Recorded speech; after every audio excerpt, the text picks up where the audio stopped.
सदगुरु महाराज की जय। ऑपरेटर है तो थोड़ा सा साउंड की आवाज को बढ़ा दो। श्री सदगुरु महाराज की जय। बुलंद आवाज में जय जयकार करें। श्री सदगुरु महाराज की जय। अखंड मंडलाकारं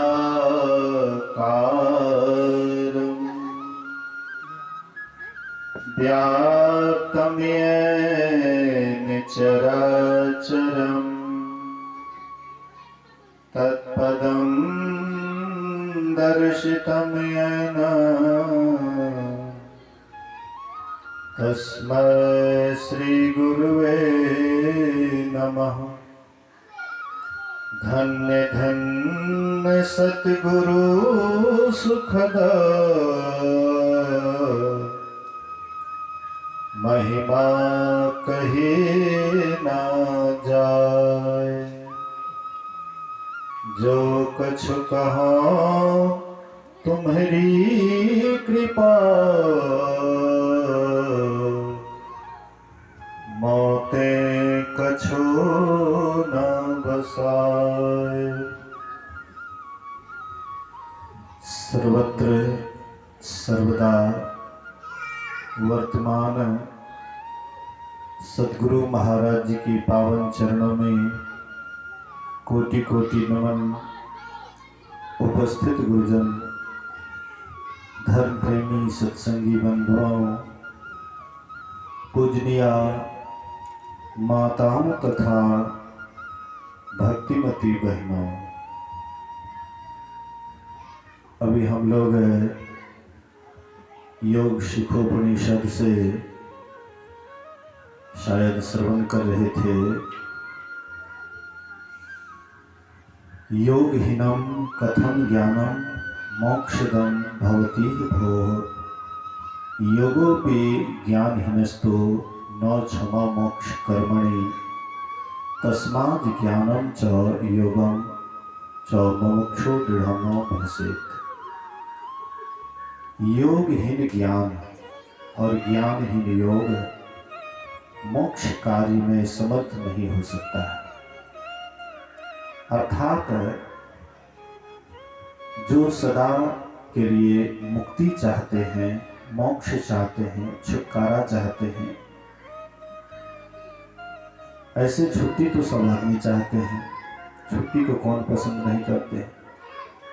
अभी हम आप बैठे हुए हैं, हम लोगों के मन में भी होता होगा कि जल्दी जल्दी सत्संग समाप्त हो जाते तो छुट्टी हो जाती। किसान किसानी काम करते हैं, उनके मन में भी होता है कि जो ताल का काम है जल्दी जल्दी निपटारा कर लें, इससे छुट्टी हो जाएगी। कोई जाते हैं ड्यूटी पर, उसके मन में भी रहता है कि जल्दी जल्दी समय हो जाए तो ड्यूटी पर से छुट्टी हो जाए।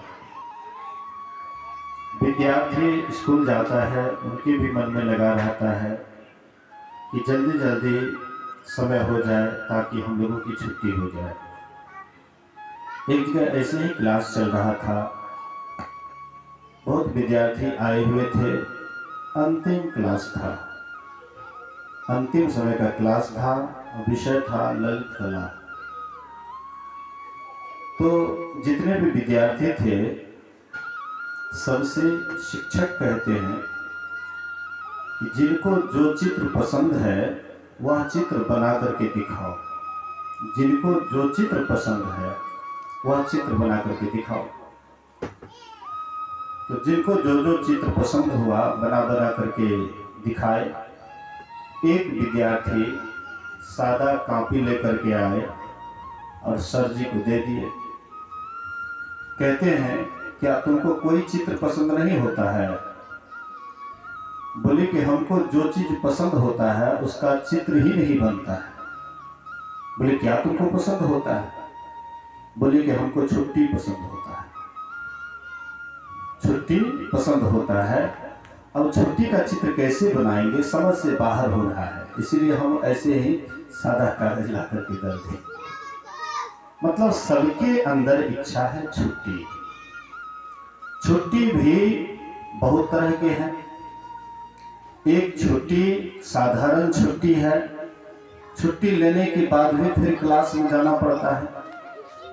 किसान काम करते हैं, जब ताल का समय होता है सोचते जल्दी छुट्टी हो जाए, लेकिन फिर समय आता है तो वही ताल। आपको भूख लगती है, भोजन कर लेते हैं, लेकिन फिर भूख लगती है, फिर आप भोजन की खोज करते हैं। आपको लड़का लड़की है शादी करने वाले, सोचते हैं जल्दी जल्दी शादीशुदा, हाँ शादी विवाह कर देंगे हमको छुट्टी हो जाएगी। शादी विवाह कर लेते हैं, फिर भी आप ऐसा मत सोचिए कि शादी विवाह कर लेंगे उसके बाद छुट्टी हो जाएगी। मतलब इधर जितनी भी छुट्टियां हैं ये सदा की छुट्टी नहीं है। महापुरुष कहते हैं कि कोई ऐसा भी छुट्टी है कि एक बार अगर वह छुट्टी ले लिया जाए तो फिर दोबारा संसार में आने की जरूरत नहीं रहती है। और वही जो सदा की छुट्टी है उसी का नाम मोक्ष कहते हैं, उसी को निर्वाण कहते हैं, उसी को परम पद कहते हैं, उसी को निःशब्द कहते हैं। संतों ने बहुत नामों से उसको अभिषेक किए हैं। तो वह पद जो सदा की छुट्टी को प्रदान कर दे, ऐसी छुट्टी के लिए ही अभी हम लोग ऋषियों के वचन को सुन रहे थे। इसके लिए ज्ञान और योग दोनों का अभ्यास करना पड़ेगा। अब ज्ञान किसको कहते हैं? हम लोग तो सोचते हैं कि हम लोग स्कूल में जाते हैं, स्कूल में पढ़ाई होती है और वह पढ़ाई से हमको ज्ञान होता है। तो क्या यही ज्ञान जो स्कूल कॉलेजों में मिलता है? महापुरुष कहते नहीं। यह ज्ञान आपको भले ही संसार में यश दिला सकता है, नाम कमा सकते हैं, प्रतिष्ठा मिल सकता है, आप संसार में पूज्य भी हो सकते हैं। संसारिक ज्ञान से संसार में आपको हर तरह का पद मिल जाएगा, धन संपत्ति हर चीज मिल सकता है, लेकिन परमात्मा या सदा का मोक्ष ये विद्या से कभी आपको नहीं मिल सकती। यह विद्या से आप पैसा कमा सकते हैं, आप सुविधा अर्जन कर सकते हैं। देख लीजिए अमेरिका के पास बहुत सुविधा है, तो क्या अमेरिकन मुक्त हो गए? अमेरिकन को मुक्ति मिल गई? महर्षि शाही स्वामी जी महाराज कहते थे, एक समान एक दुख, 10 समान 10 दुख, 100 समान 100 दुख, और जिसको एक भी नहीं उसको एक भी दुख नहीं। मतलब अमेरिका वालों के पास ढेर संपत्ति है, इसलिए उसका नींद भी हराम हो गया। 50% लोग सुई लेकर के गोली खा करके बेहोश होते हैं, नींद उसका हराम हो गया, इतना संपत्ति उनके पास है। संसार की संपत्ति से सुविधा आपको हो सकता है, लेकिन चैन नहीं मिल सकता है। बेचैन रहिएगा। आप देखिएगा कोई आदमी नौकरी के लिए तरस रहा है, उसको नौकरी मिल जाती है, तब उनसे हाल पूछिए क्या हाल है। कठिन दीपनरेंद्र मेहता है, वे जब परीक्षा दे रहे थे टीचर वाला जम्मू कश्मीर में, वे हमको फोन किए, बाबा आशीर्वाद दीजिए, कहीं नौकरी हो जाएगी तो हम आराम से जीवन जिएंगे, तनख्वाह बंधा हुआ आएगा, तब हमको पैसे कमाने की विशेष आवश्यकता नहीं रहेगी, ड्यूटी करेंगे, अध्यात्म भजन करेंगे। हम बोले मेहनत कीजिए, गुरु महाराज जी की कृपा है, हम कौन है, गुरु महाराज जी सब कुछ करने कराने वाले हैं, जब उनकी कृपा हो जाएगी तो कोई बड़ी बात नहीं है, मेहनत कीजिए, गुरु महाराज जी की जैसी मौज। संजोग से वे पास कर गए, उसको नौकरी मिल गई। अब उनसे हाल पूछता हूं कि कहिए क्या हाल है, कहते बाबा पहले ही ठीक है। कहते हैं कोई कोई आदमी सत्य बोलेंगे, बहुत आदमी छिपा लेंगे, लेकिन जो सही हृदय के हैं वे छिपाएंगे नहीं। कहेंगे बाबा पहले ही ठीक थे, जब नौकरी नहीं थी तब इतना टेंशन नहीं था, बहुत चैन से रहते थे, हाँ ध्यान करते थे, सत्संग करते थे, अब बेचैन हो गया। बहुत सुंदर मकान बना लिया है, बांसवाड़ी हाट से बगले में मकान बना लिया। सुविधा तो हो गई, लेकिन शांति नहीं, चैन नहीं। महापुरुष कहते हैं कि संसार की सुविधा से कभी भी तुमको चैन नहीं मिलेगा, बेचैनी जरूर मिलेगी। जितनी सुविधा बढ़ती जाएगी उतनी बेचैनी बढ़ती जाएगी। मेरा आश्रम जब फूस का था उतना टेंशन नहीं था। किसको कहता चंदा, किसको कहता क्या, हाँ चिंता नहीं थी।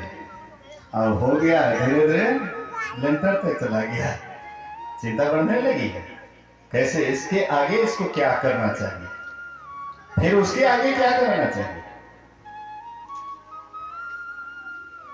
सुविधा से ध्यान नहीं होता है मन में, लेकिन होता है कि सुविधा हो जाएगी तो हम ध्यान करेंगे खूब, हाँ मनोयोग सत्संग करेंगे। सबके मन में होता है, जैसे मेरे मन में होता है वैसे आप लोगों के भी अंदर में होता होगा।